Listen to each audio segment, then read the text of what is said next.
So what pays the bills is cash. And the most important metric in any business is your bank account. Forget what I'm saying. Your bank account will tell you whether your strategy is working or not. So what I would rather do is focus on high levels of profitability, because that's what I believe improves the lives of the founders. And that's my mission, is to help improve the lives of the founders I work with. And I simply believe that they're happier when they have more cash, and they have more cash when they're profitable. But I think it's just the comment is overall revenue for vanity, profit for sanity. And it's always been that way.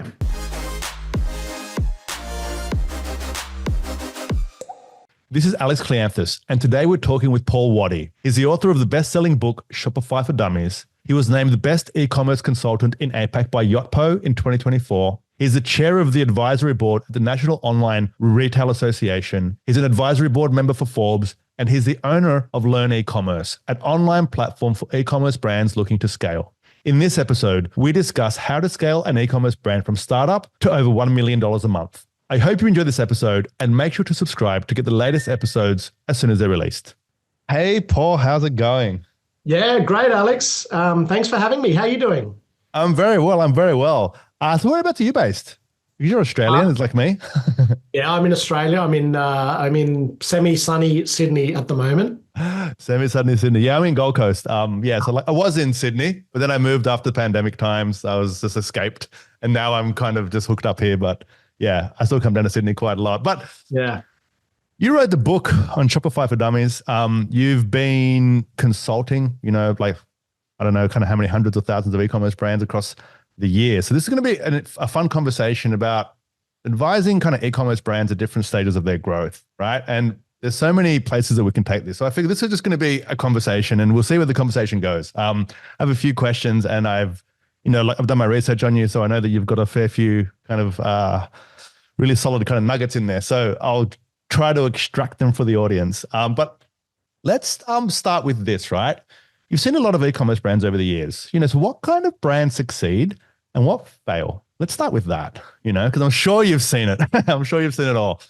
Yeah, that's a great starting point. Look, for me, it's pretty simple. I probably, like you, get my fair share of a look at e-commerce brands, and at least one a day, And I guess what I'm looking for is someone who's thought a lot about the product and the brand. I started business before there was such a thing as Facebook ads and things like that. So you actually had to have some skill in your marketing and some skill in what you were selling and so on. So I think, the deciding factor is the brand and the product.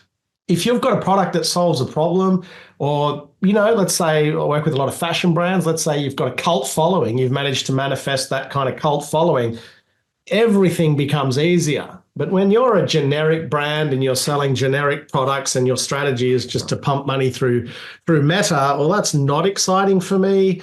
I don't think it's exciting for the customer, and you're ramming it down people's throats. So I don't know. I'm just looking for interesting, cool things that are solving problems, ideally before too many other people have. That's really what I'm looking for. I think it's important that we separate out the conversation between e-commerce brands and e-commerce kind of retailers, right? And so and this is a topic which you talk about. I don't know if it's too early to talk about it yet, but you talk about the importance of the gross profit margin, right? And it's a difference if you're kind of like a reseller of someone else's product or if you have kind of manufactured it. So just for the audience, are you able just to explain that? Because I think that might be a point that we come back to quite a lot in this conversation of scaling e-commerce revenue and so on. Yeah. So there's two key models that you usually come across in e-commerce, and in my world anyway. And what they are is you've made a brand, and you're what I would say is vertical. So that might mean you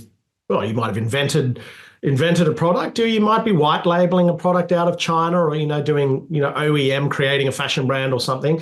And that's where you're typically, it's your brand. It's a 70% margin. Typically, you're looking for on the product. Or like one of the other brands in my group, you're reselling other people's. One of the retailers in my group is you're reselling other people's brands. So this particular gentleman has a business, something.com, but he has none of his own brands on there. He just sells, in this instance, beauty products and other people's brands. Now, with most of my clients, I say, look, you need a 70% margin, GP, gross profit, really 50 minimum. I say 50, 30, 20 rule, which we can come back to later. But then he looks at me and he says, yeah, but man, the brands that I'm buying from are not even giving me a 50% margin. That's before I even touch my freight. And so those multi-brand sellers, or as he describes himself, reseller, they're likely to be operating on gross profit margins of, he's on 27%. So vastly different. A lot of principles remain the same, but it's not possible that as a reseller, you're going to get that 50% gross profit usually. So you just have to adapt your business model. But yeah, creating your brand and then selling other people's brands, I guess, are the two main strategies that we see. One of the things that we focus on a lot is essentially only to work with brands that actually are brands that actually have their own kind of products, right? Because it seems like if you're the reseller or a multi-brand seller, there's no kind of loyalty to you and specifically just with kind of the brand. And kind of like supplements is kind of the perfect industry for this, right? Because there's so many supplement brands, but it's not like their own brand, right? And so this is not going to be like a large part of our conversation, but then what would you advise to those types of companies who want to scale it up? Look, my preference is definitely to create a brand, because straight away you've got something that, other people can't just bid against you or can't just drop their prices on. Now, that's not to say that being a reseller can't work. We've seen phenomenal results from Oz Hair and Beauty over the last year who have opened stores, they're profitable, they're growing their revenue. But it is hard, right? And at the back of your mind is always, should I do my own private label just to get a bit of that? Because at the end of the day, if you're a reseller and you're selling Nike and Reebok and Adidas, and then some store, is in a bit of trouble and they discount 30%, well, all your clicks are going to that store. So you are at the mercy of, you're selling great brands and typically you can get some good conversion rates, but you are at the mercy of, well, I can buy this anywhere else. And we know that price then becomes a factor, and sometimes it can become a race to the bottom. My advice would be to, I prefer building a brand. I think that's great. I like building a brand. When you build a brand, it's actually, in my opinion, easier than to go and build an e-commerce business. So my advice, particularly to everybody, if you're selling other brands, have a think about private label. The margins are better, building that moat around your business. If you're on the smaller side and you're thinking about getting into e-commerce, again, take the time to try and create a brand that hasn't been done before. And just one final point on the reseller approach. In terms of the tactics of advertising, marketing, and so on. Yeah. So what are the possibilities for someone that has a very low margin? So this is what I would always say. So you're going to be spending a lot less on marketing than your competitors. So if you have created a brand and you're, let's say vertical, private label, whatever, white label, you're going to be spending around 20% on advertising. There are some brands that are spending 30%. And then you come to see a reseller and they're typically operating under the 10%. Now, that's not to say it can't work, but paid media is getting pretty competitive. It's getting more expensive to play. So straight away, you're coming up against people who are literally throwing money at advertising, and you have just got to be super, super lean, which can be great, but it means you often can't grow as quickly as you would like. You're often just being outranked and outbid by the upstarts who have got the big 70 to 80% margins, and that can be tough. The other thing is that your margins are always low. So it is always going to be a volume game for you. So if you're sitting there on a 5% net profit, for example, the brand that I mentioned earlier, you've got to be pumping out 20 million a year in sales minimum to start getting it to really pay off. Now, that's stressful because $20 million a year worth of orders means you've probably got a fair amount of staff. So you've got all of the stress of running the business, but you've got to do it leaner than most. And if there's no volume there, then it's also not worth your while. That's a fantastic point. And I just want to just have that conversation so that it's basically just checked off. But the big conversation is around kind of the e-commerce brands who want to scale, right? So let's start with like kind of basics. What do you say are the components of a good e-commerce brand? Someone's like starting an e-commerce brand from scratch, let's say, right? Yeah, look, so I have a group that starts and I have a group that scales. And every Friday I talk to the starters and we have a Zoom. And it's like, oh, Paul, I've got an idea to do a such and such. And I'm like, they said, do you think it's good? And I'm like, that's not the right way to validate. Asking me if I think it's a good idea is not the right way to validate a product. So I think there's no shortage of ideas, but people fall short at the validation stage. And we've got to remember that we are not our customer. We might start out as the customer, but over time we kind of like, well, we've got to go beyond what we like. And so I think it's just going through those steps of saying, I think I've got an idea. I think it's a pretty good idea, but now I'm going to go out and validate it through, market research or through focus groups and so on. So I think it's just going through those steps of not rushing your idea to market and just saying, well, I always say the world doesn't need another, women's fast fashion brand. Like, let's not just, every time I see someone say, yeah, I've got a range of women's fashion, I'm like, oh, okay, how's this going to be different? And usually it's not. So I think it's just going back and saying, look, I've got an idea. Next step, I've validated the idea. And then I say, okay, that checks out. Now let's move on to talking about finding a supplier and finding, negotiating MOQs and all that sort of fun stuff. But there's a lot of tools available for people to validate their ideas. I just find that a lot of beginners skip over it. And the other kind of thing that sticks with me a little bit is, Elon Musk, who, is obviously not your every man, but nonetheless, Elon Musk says, I spend nothing on marketing because I'd rather spend it on R&D, product research and development. And I think, he doesn't have to spend on marketing because there's an argument that he is the marketing. But the point is well made that not enough time goes into product research and development. And we all generally start a business thinking, I've got an idea for a product. And we're really excited about it. And then we start our businesses and we're kind of like, yeah, the product's over there. I'm just now focused on marketing and ops and all those other things. And we're like, yeah, but what about the product, And we kind of just forget to evolve it and iterate on it and do more of it and expand it. And product goes a bit stale. So you would say that the product is the most important thing or the brand is the most important thing? Or are they interchangeable? I reckon it's pretty interchangeable. I think equal importance. I think this idea that I remember, 4 or 5 years ago working with a brand who they had a great marketing agency that was the same marketing agency as Louis Vuitton. And there was an advisor from Louis Vuitton in there and they weren't generating results. And the guy said to me, he goes, oh, they're a terrible agency. I was like, oh, well, are they a terrible agency? Well, they're getting us a ROAS of 1.5. I said, well, look, for LV, for Louis Vuitton, they're getting a ROAS of 20. Same strategy, same account manager, exactly the same strategy. What's the difference? The difference is you. The difference is what you're putting into it. And I think in this particular example, we were able to get that business going by rapidly accelerating the product testing. So to say, hey, we've got to be prepared that 80% of our products are not going to work. That's the 80-20 rule. 20% of product drives 80% of revenue. So 80% is not going to be red hot. So I'm not suggesting we do thousands of SKUs, but there is an element that we have to keep testing our product and putting more out there to finally find the ones that stick. So I do think the products have to solve a problem. I do think that they have to have unique selling points. I do think that all of that helps. I think the brand positioning and the marketing and so on then has to take those USPs and say to the audience, you've got a problem, we've identified it, we've solved it. And so that's the kind of connection between brand and product is, yep, we see your cool features. We're going to turn that into something desirable and sexy and put the message out there. The brand is super important. You look at the example of G'd Up, which is the t-shirt I'm wearing now. Yeah, their product is nice, but there's a lot of nice product out there.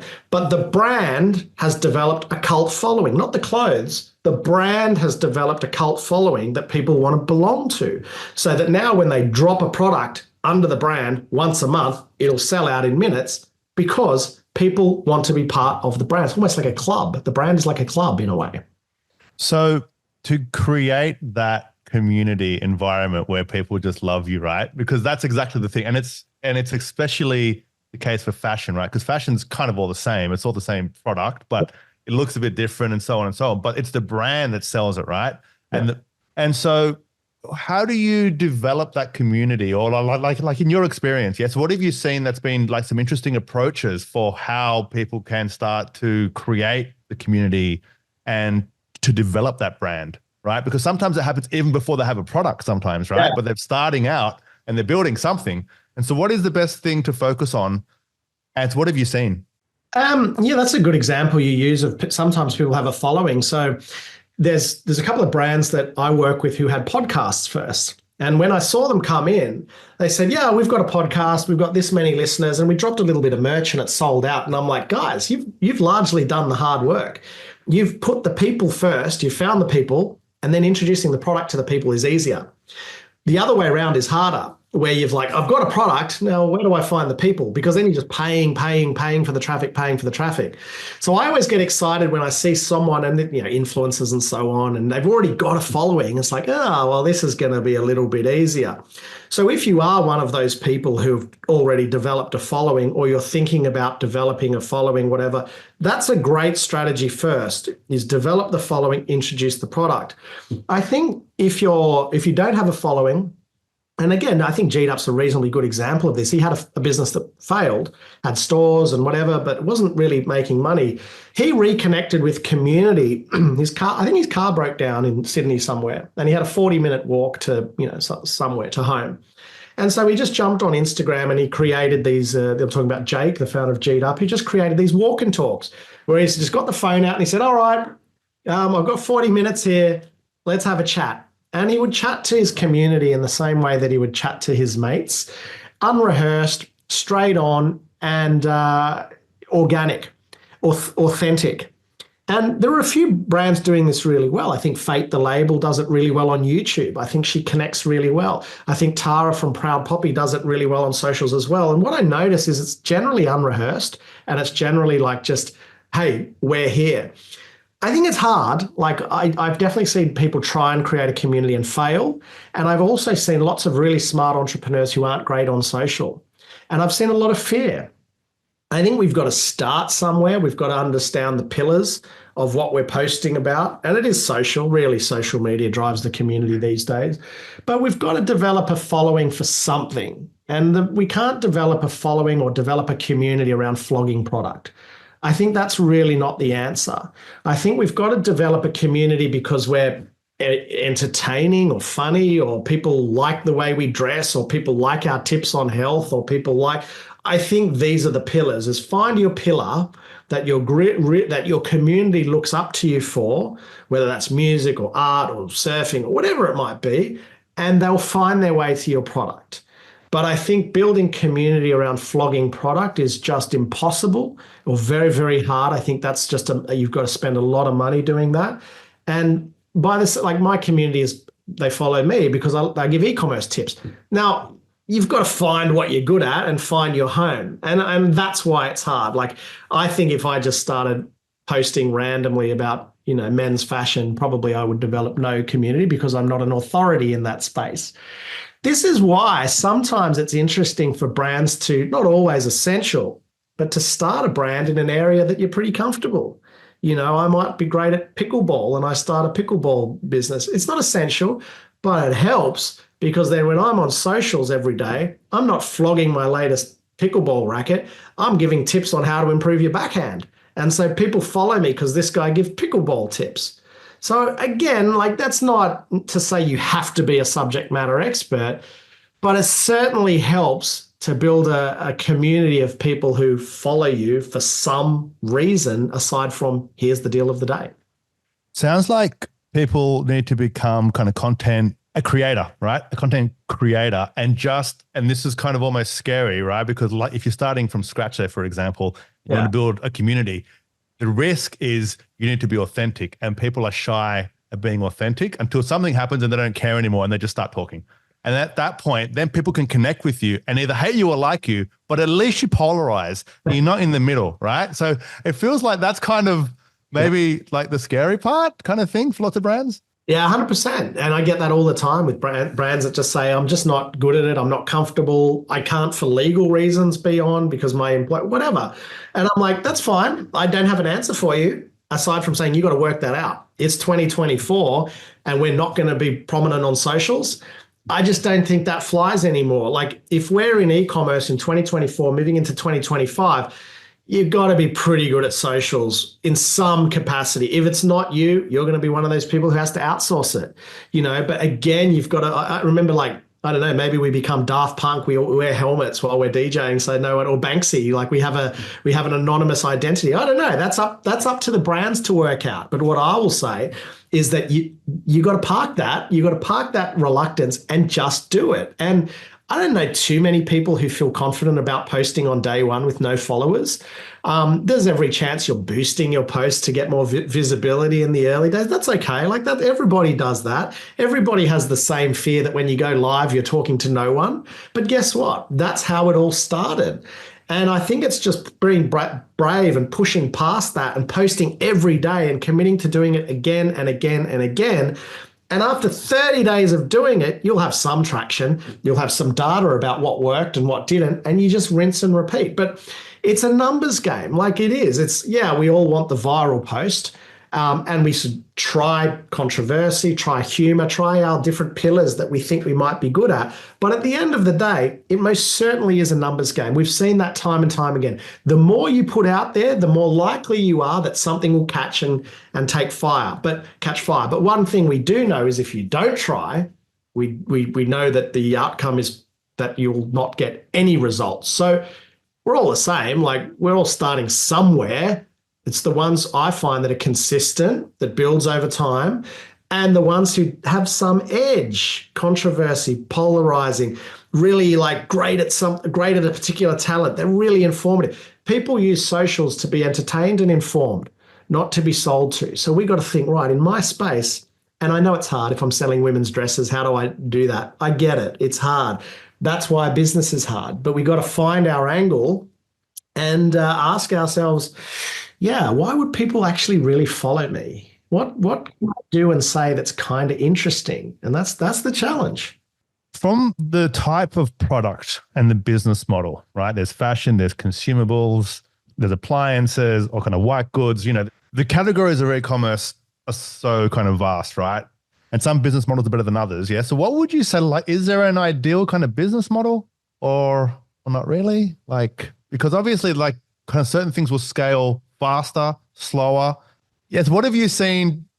I'm not asking you to give advice because maybe that's a very hard thing to advise on, but kind of, so what have you seen historically? Are the business models that seem to work better, than others? Look, I definitely lean towards starting a brand, as I said earlier. And I had a bit of a dig at women's fashion there because everybody wants to start a women's fashion brand. But I must say that the two largest brands I've ever worked with have still been women's fashion. So, it's undeniable that there's appeal there.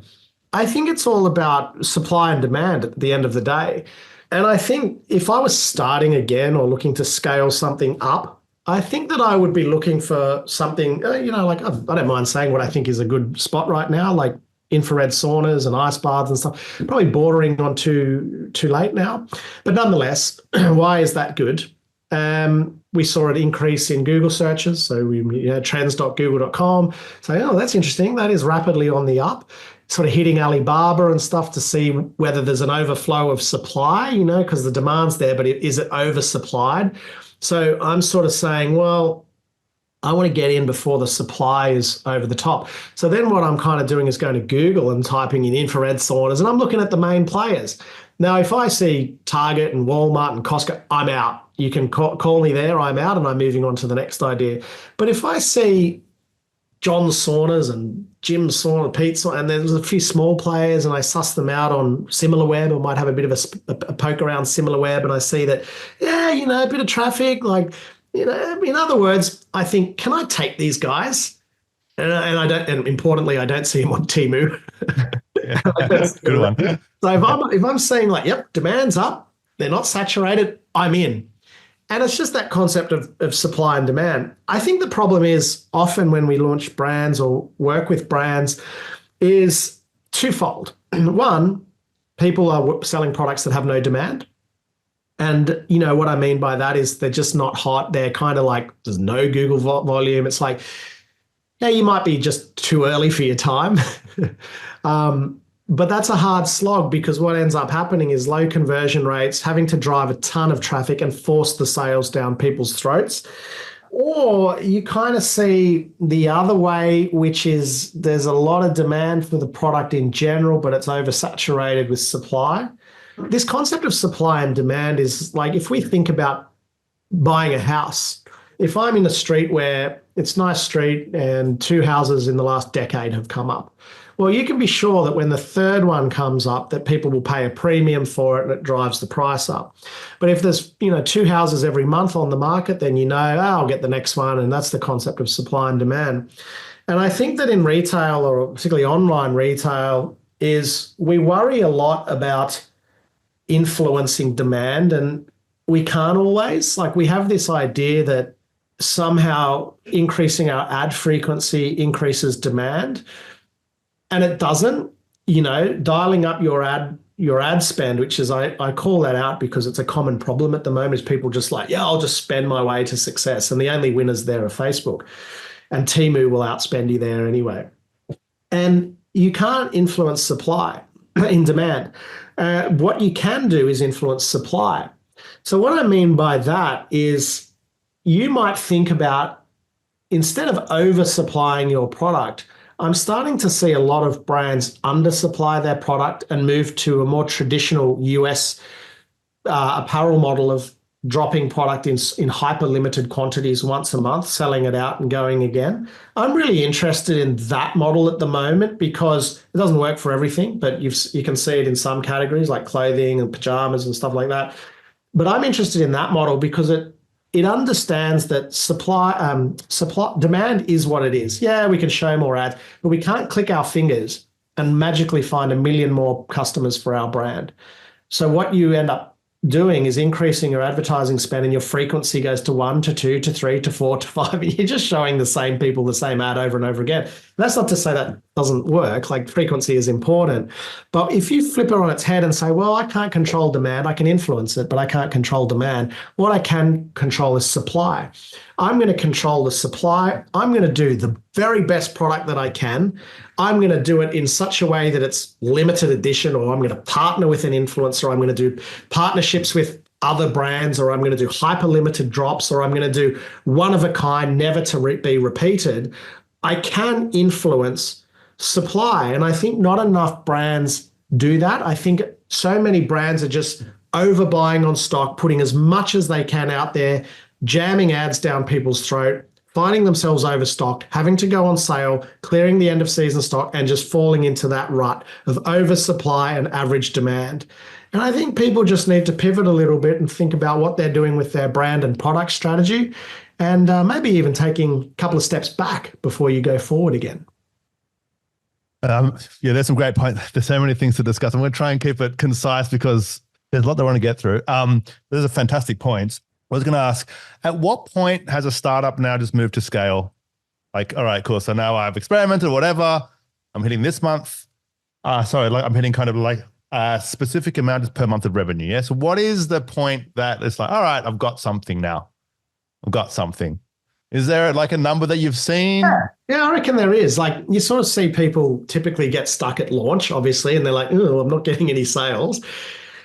Then you go the other way where people are like, yeah, I'm getting some sales. I'm getting some traction here. This is pretty easy. I'm up to 10 grand a month.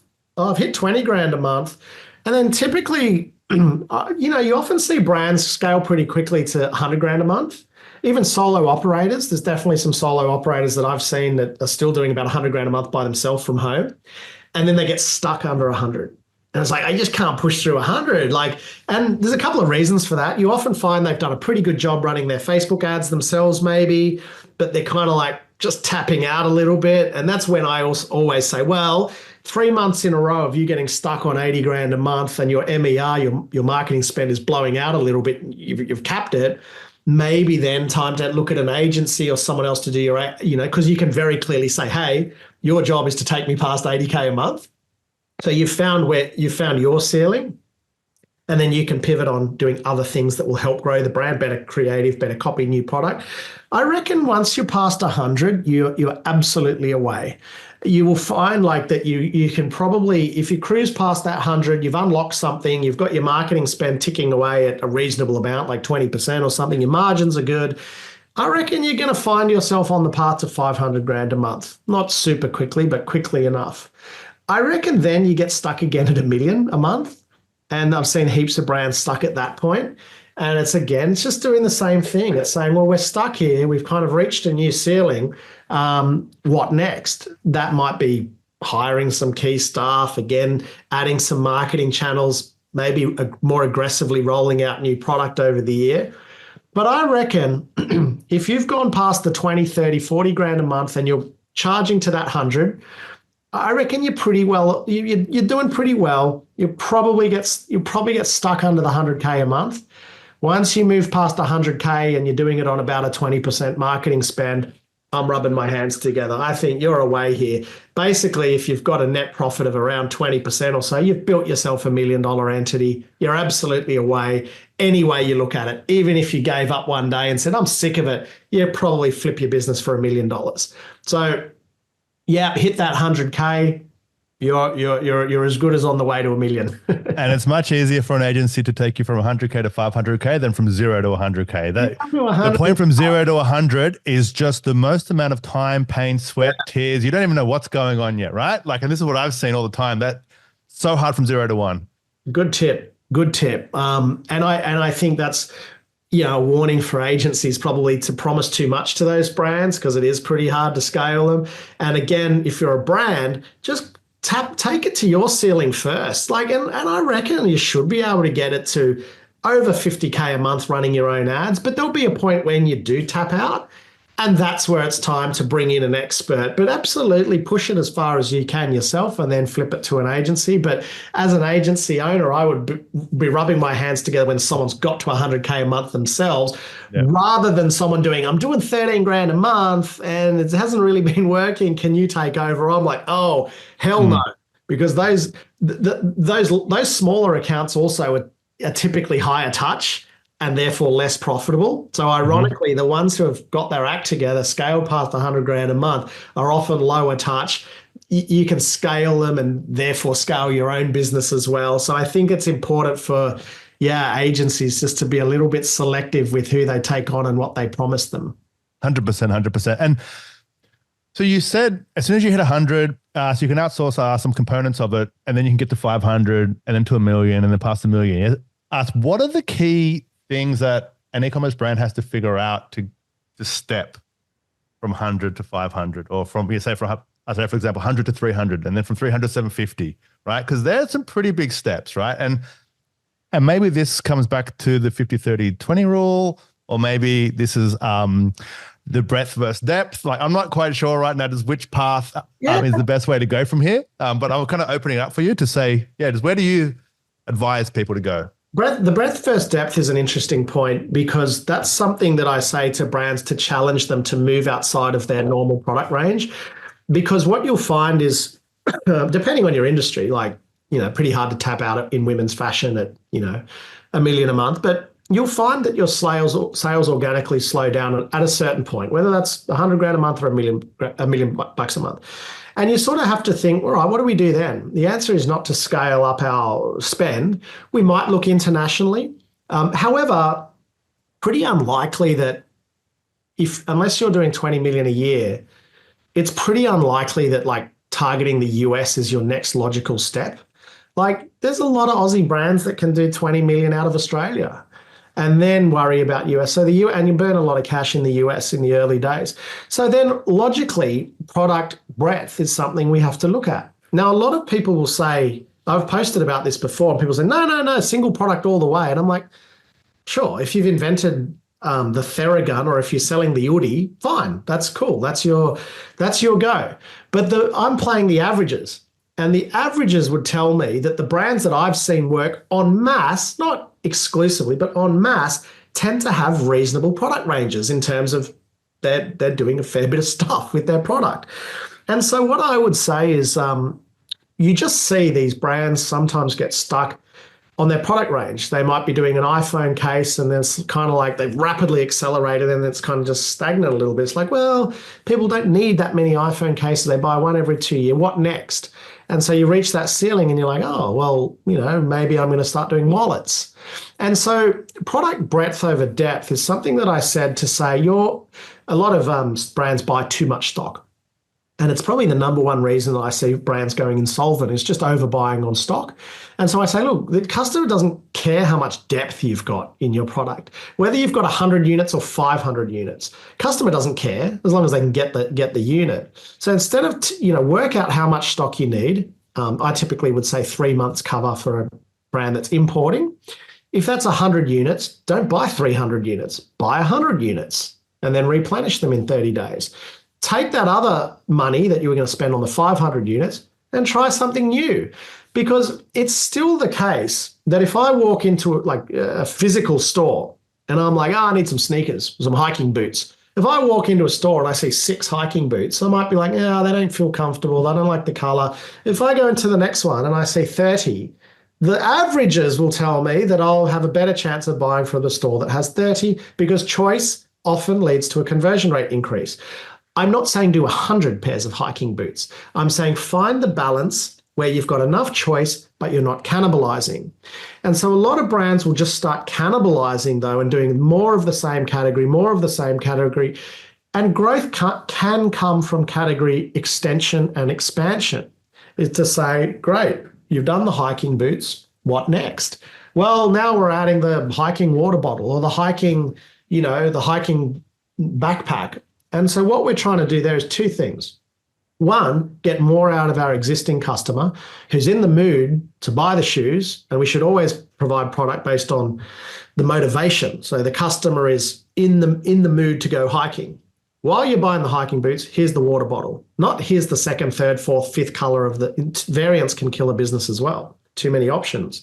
Then we're also saying we're now appealing to a new group of people which increases our total addressable market, to say, I don't like hiking boots, but I really need a water bottle. So it's undeniable that at a certain point, your product does start to reach a bit of a point where it's like, purchase frequency is going pretty well, AOV is pretty good, but what next? What next is show them a new product that is linked closely to your product, but is non-competing. And the product breadth over depth is something I keep saying just to challenge brands to say, but what else are you doing? But what else are you doing? What else have you got? Because that's what consumers are fickle. They'll just be like, I've seen that. I want I'm in the mood for something else. So what else have you got? Show me a range here. And again, I'm not saying this is for everybody, the Oodie or the Theragun, but for the majority of us, the customer's like, Paul, what else you got? What else you got? And I've seen a correlation to frequent product drops in a lot of categories, not all, but frequent product drops and revenue growth. I've definitely 100%. 100%. And that's something, it seems like everyone wants something that is fresh and new. So I think that's part 1. Yeah.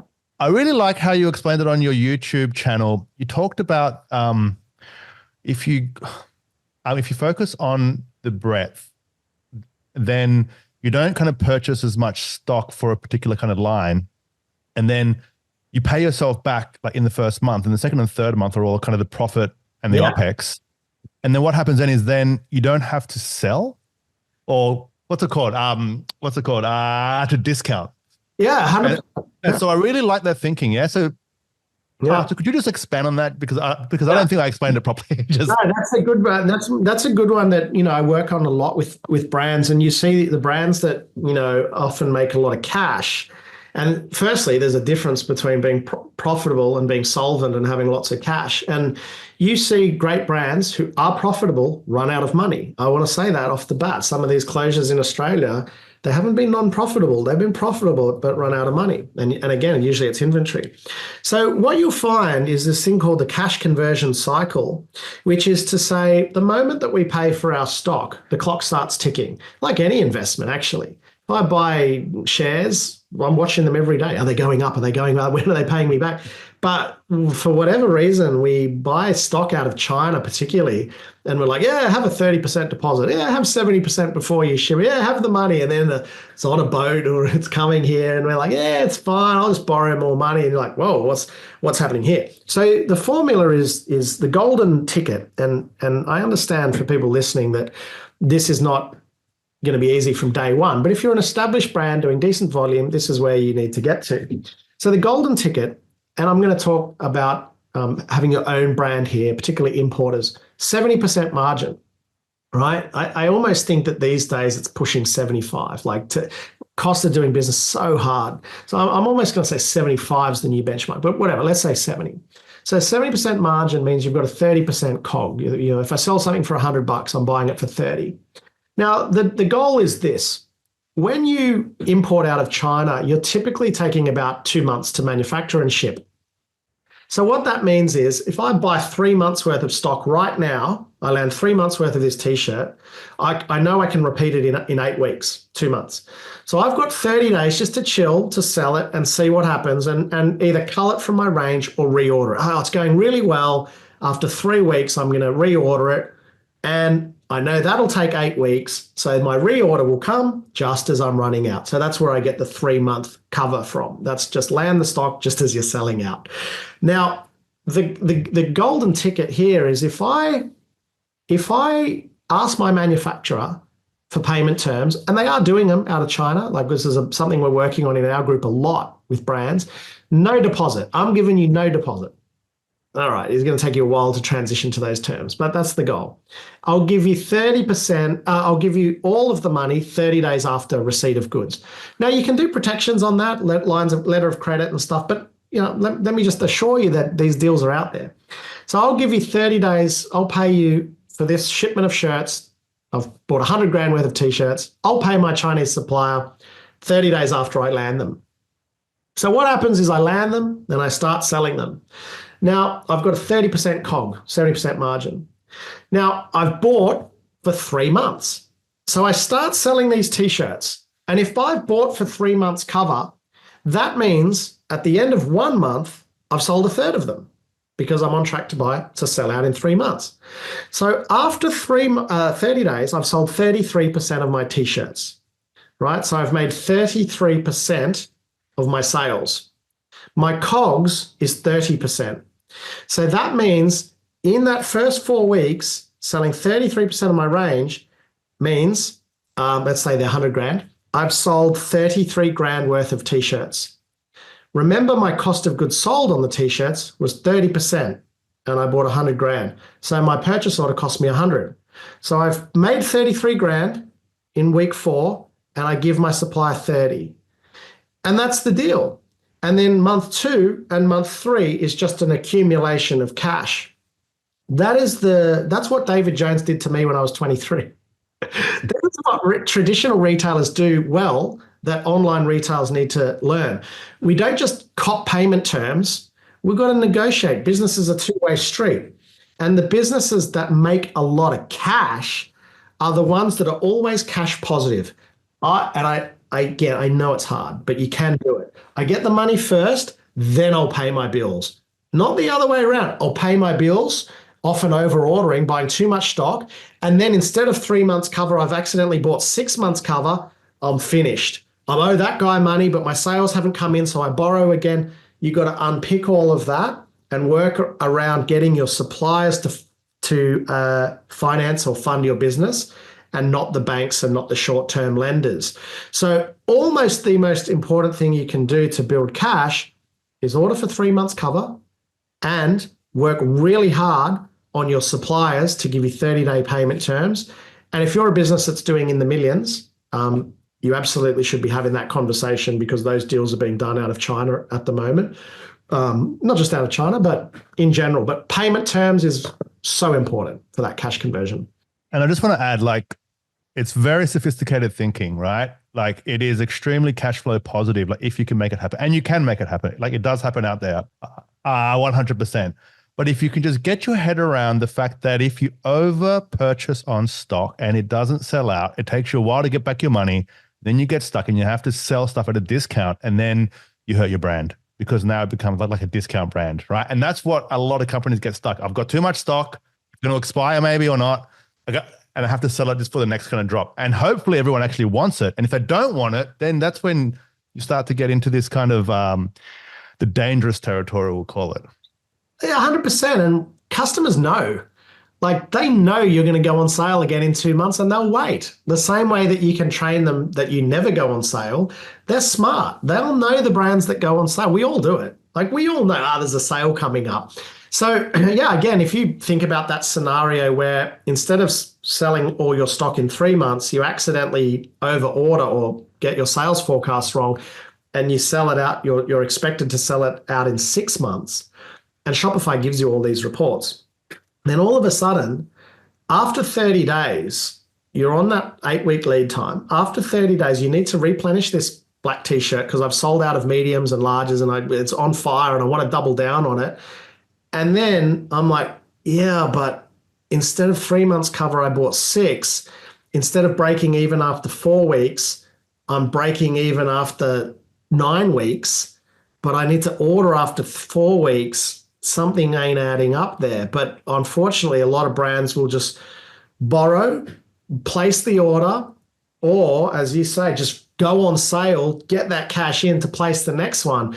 The problem with that is, again, people message me on Instagram like, oh no, discounting's all right. I'm like, yeah, if it's part of your strategy. If you're Coles, great, discount. If you're a price leader, discount. I'm not talking to you people.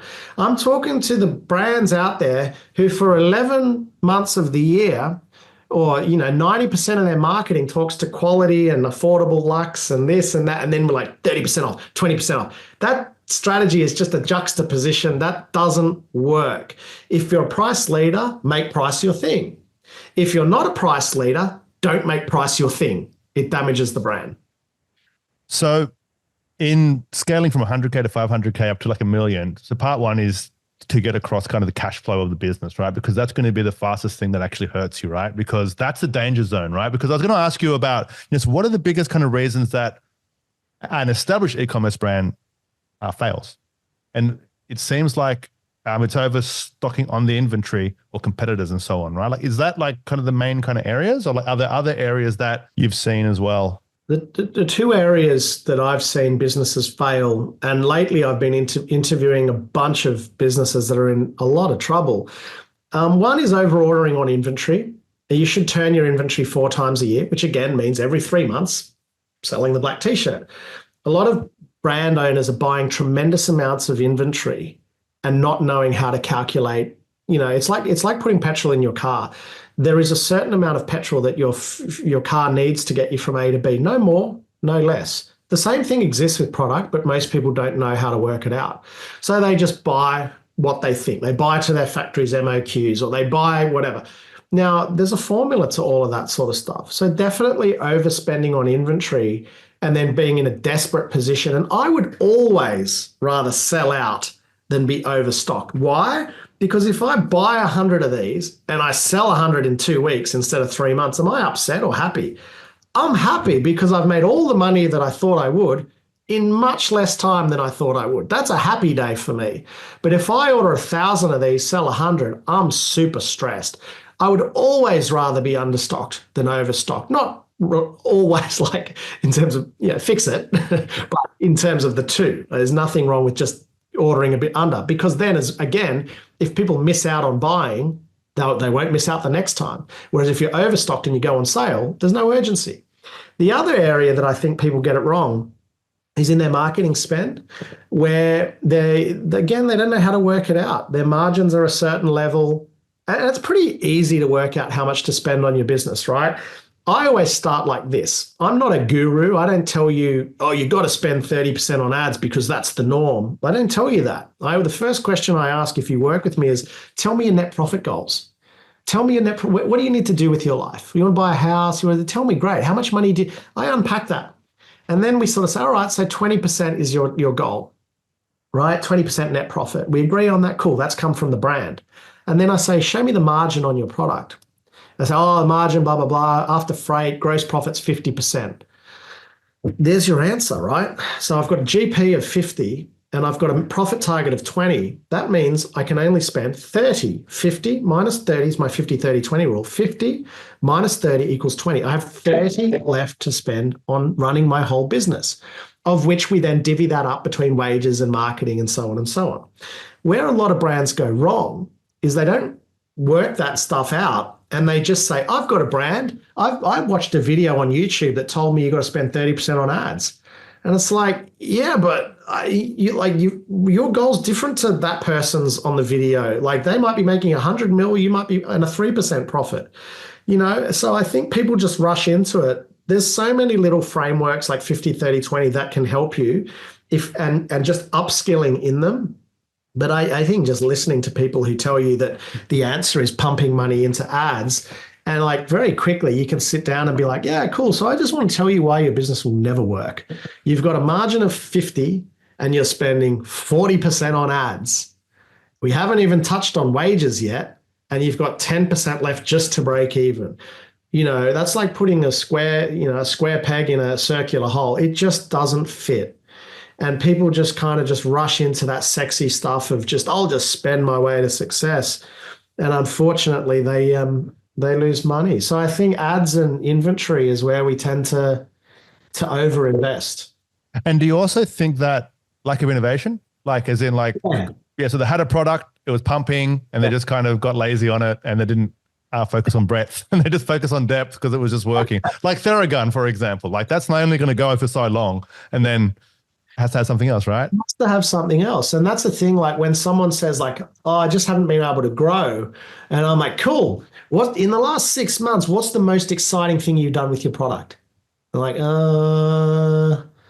nothing. Run ads. Run ads. And it's like, and I'm like, well, when anyone who started a business used to get really excited thinking, I've got the product, I'm working on a toothbrush at the moment. I got the sample and I'm like, amazing. Oh my God, this is good. Guys, it feels good. We're excited about it. And then we launch and we move from this phase of dreaming about the perfect product to dreaming about ROAS. And I'm like, hang on, but you're product people. You're not ad people, you're product people. That's why you started. You're problem solvers.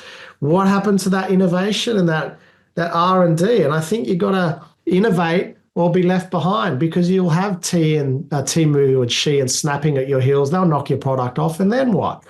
So I think you've got to be like the shark. You just never stop moving, never stop testing and trying to find that next product that takes you to that even bigger level.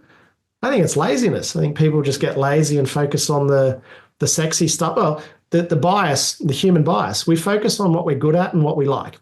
And then it's very easy, And then I think after a while, especially like in business, you think, oh, well, I've done the hard yards and now I can kind of relax. And that's when you start losing, because there's no relaxing.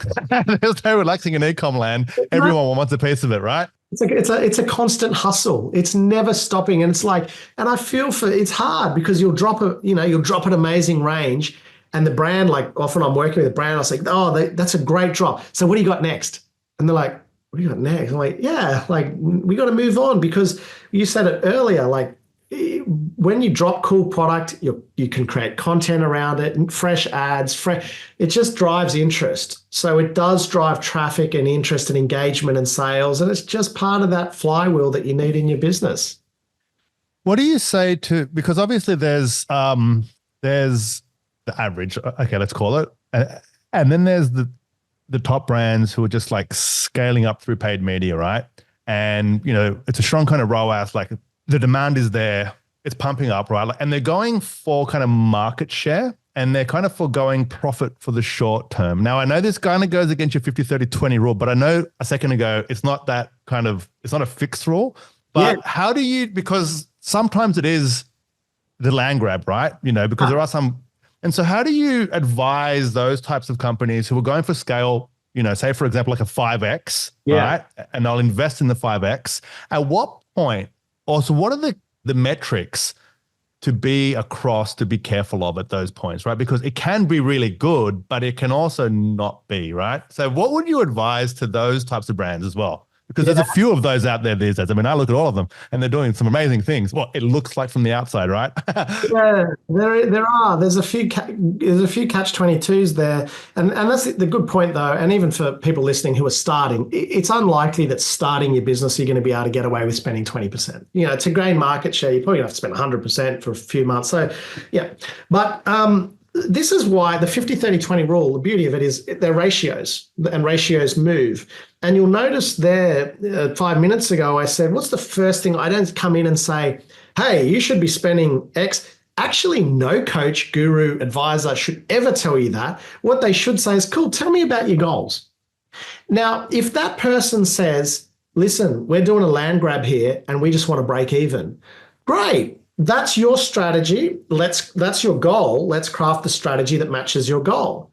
And what we can do then, that business could say, yep, break even. So I'm 50% GP, I'm 50% OPEX. So I'm going to pump 30 into ads because I'm happy to make no money. There's no wrong answer here as long as you're aware of what you're doing. And my job is to say, great, do you have the cash runway to support that? Yeah, we do. Fantastic. That's a legitimate strategy.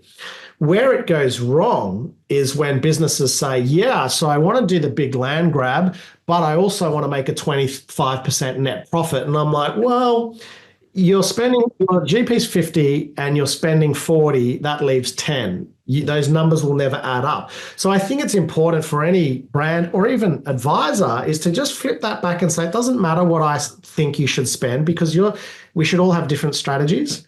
And some people want a 37% net profit, some want a 10. We adapt the strategy accordingly. Where I see it go wrong again is the overspend in marketing, and somehow they think it's going to spit out a 30% net profit, but really it spits out nothing. The catch-22 to those brands, because I've definitely seen some do it really well, but also some get caught, is that a lot of them are eyeing off the Adore Beauty deal of 3 or 4 years ago, or the BWX deals.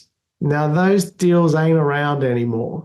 So what I mean by that is if you're going for the land grab expecting to sell for 5 times your revenue, those are needle in a haystack deals that are typically done and dusted, and people are gun shy, you know? So again, my advice generally is that most deals are done on a multiple of profit still. So just balance, and you can still balance being quite profitable, you know, and grow 50% year on year. You can find a balance. However, if it's your strategy to, you know, burn a few dollars or break even and just go to be as big as you can because there's a private equity dip, fine, no problem, as long as the eyes are wide open. No wrong answer here, as long as you know what your bank account will look like at the end of each month. Correct me if I'm wrong, but the focus which you have just with your accountant and basically the companies who you advise is basically to focus on it's 100% increase like in kind of profit instead of in revenue, right? So yeah, that's where you like, is that still something that you focus on? And okay, cool. So this is a really good one, right? And so how do you focus on increasing profit instead of kind of just everyone else is focused on increasing kind of revenue and sales? Yeah, so that's one of my programs for 7-figure businesses called Ecom 100. And it's called Ecom 100 because it's target 100% profit growth. And I've seen that happen a lot. We're pretty selective with who comes into that because we know that not every business can do it.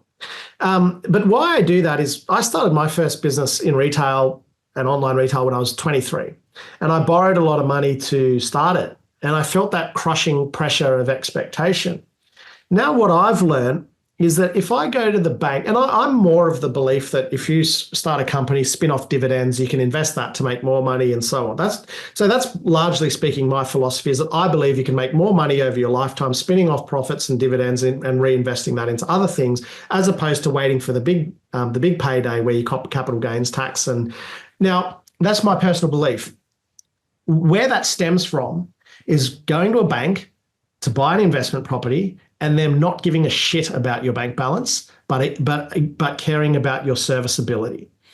And so what I realized was, and also working with brands over time who had rapidly scaled and then flopped really quickly, you know, and I just prefer the sustainable cash flow coming in, rainy day. If you ever get stressed, you can sell the business. There'll be a buyer. There's always a buyer for a profitable business.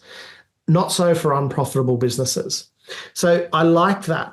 I've been able to realize that you can invest the dividends and the profits. You can borrow to buy the beach house.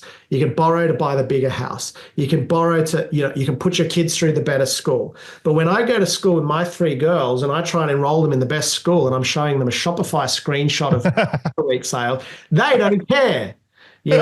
They don't care. It's a good screenshot, though. Yeah. And when I go to dinner at the best restaurant and I whip out my Shopify app and say, yeah, but look how much I made last Tuesday. That's not what pays the bills. So what pays the bills is cash. And the most important metric in any business is your bank account. It's just like your bank, forget what I'm saying. Your bank account will tell you whether your strategy is working or not. And that's what it comes down to is like, I'm just not able to do anything with screenshots.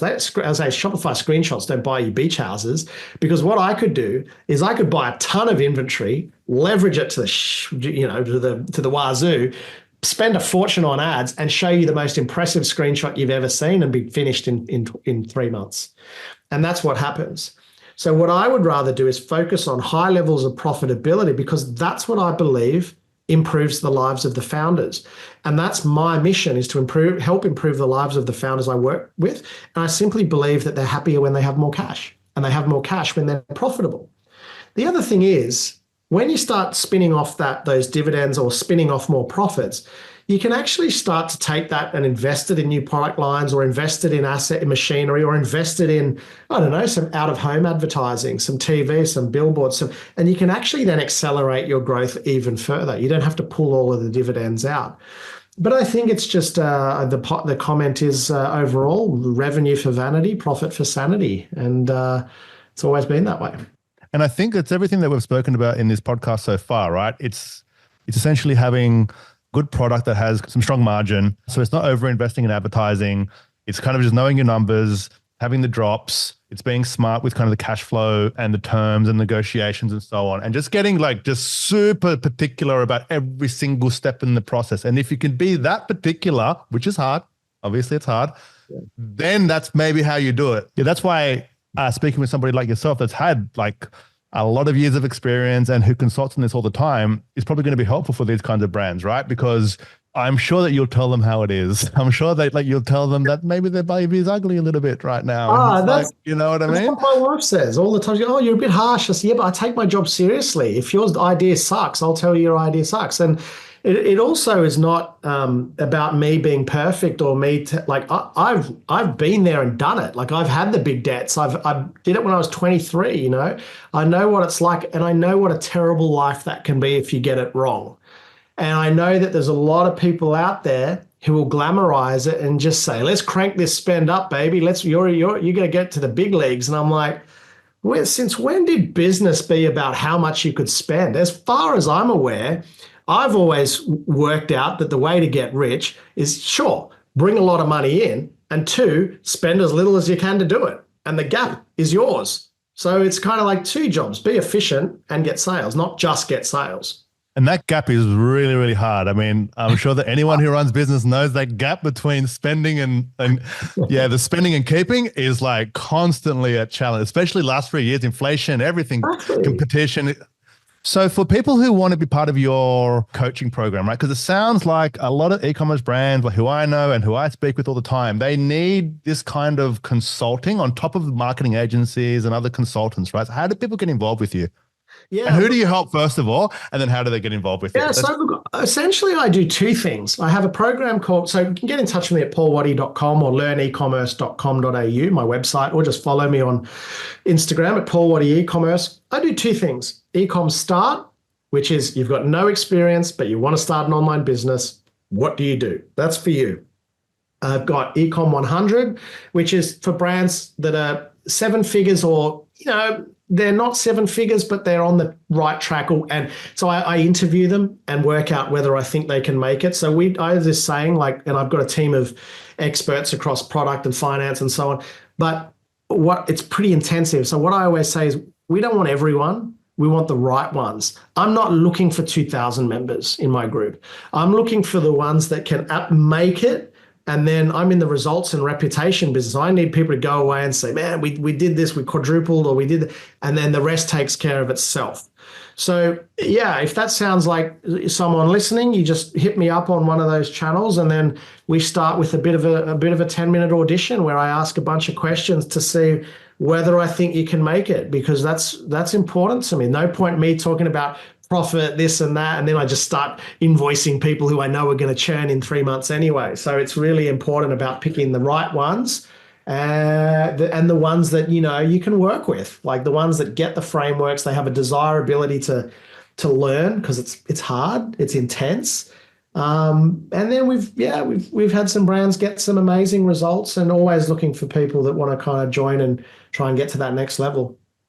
Fantastic. And I'll put all those links in the show notes. So I would highly recommend anyone who doesn't understand everything that we've spoken about in complete detail to actually sign up, because you need the support. Like, it's having a coach is how all the sports stars actually win, right? Like it is a good thing to have someone around you who can advise you on how to think about things smarter and better, because it's hard, it's competitive, and it's challenging out there. So one final point, and just a quick tip. Ask any advice on the Black Friday, Cyber Monday approach that people should be thinking about in the current environment. Yeah. Any kind of words of wisdom from yourself? You know what? I reckon there's a lot of generic stuff out there, hype phase, this and that. I'll give people one simple tip that's a boring tip that they can apply straight away, but it'll help them make money. And the tip is, if you normally spend 20% on a marketing, take 5% off to preserve your profit, because you're going to discount. Why I say that is I've seen heaps of brands have great Novembers, a Cyber month, and then they get to the end of the month and October actually was more profitable than November, because they discounted and either forgot to bring their marketing spend down or actually took it up. So if you're going to discount and you want to preserve your profit, that has to come from somewhere. You might pull a little bit off your wages, but wages are generally not that hard to move down and then up. So try and just pull back 5% off your marketing spend in cyber. And also, people might say, that's crazy.